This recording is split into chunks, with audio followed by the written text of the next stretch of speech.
ओम शांति मु ब्रह्मा कुमार दिलीप भाई यही आप देखिपे ये गोटे ट्रस्ट मध्यम जहाँकि शिव शक्ति पांडव सेना चैरिटेबल ट्रस्ट ये ट्रस्ट रे आम 30 जन पाखापाखि कुमार आ कुमारी भाई भौणी ये ट्रस्ट को तैयारी करूँ।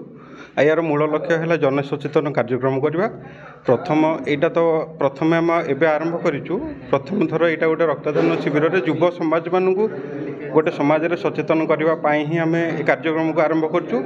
यापर आम रक्तदान शिविर सहित निशा निवारण कार्यक्रम करूँ आउ युवक मान कर्मनिष्ठा परता हाँपाई कार्यक्रम रखू आउ स्कूल मानकर पिला मानकर मेमोरी डेवलपमेंट पे कार्यक्रम रखू। ए कार्यक्रम एमती लगी रहा युवक भाई मानक आम ए कार्यक्रम माध्यम आह्वान करने को चाहूँ आम साथी अधिक रू अधिक जोड़ी है आम समाज मंगल पे बहुत किसी कार्य करें।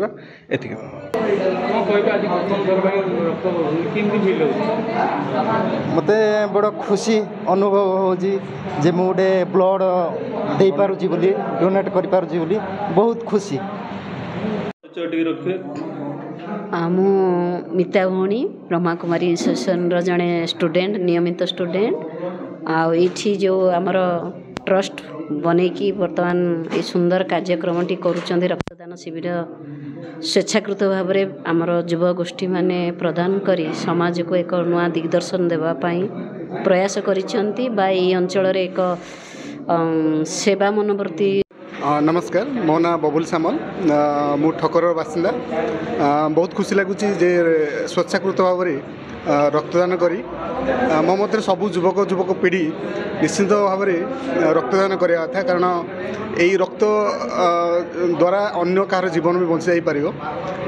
सो यहाँ मो मतरे सबू युवपीढ़ी उत्साह सहित आग को आसी रक्तदान करूँ एवं आवश्यक स्थले जो मानकर सीरीयस पेसेंट जो मानकर रक्त निहाती आवश्यक से माने गुरुत्वपूर्ण समय से माने सहायता करि परिबे।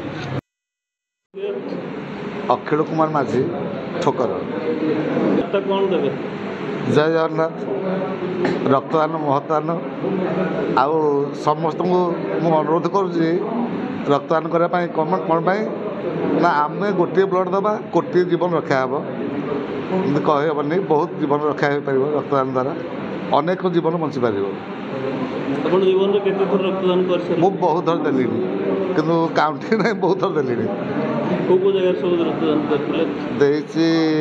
खजुराटा कॉलेज देजी सातवाली कॉलेज देजी हिंदोल भी देजी बहुत थर देजी।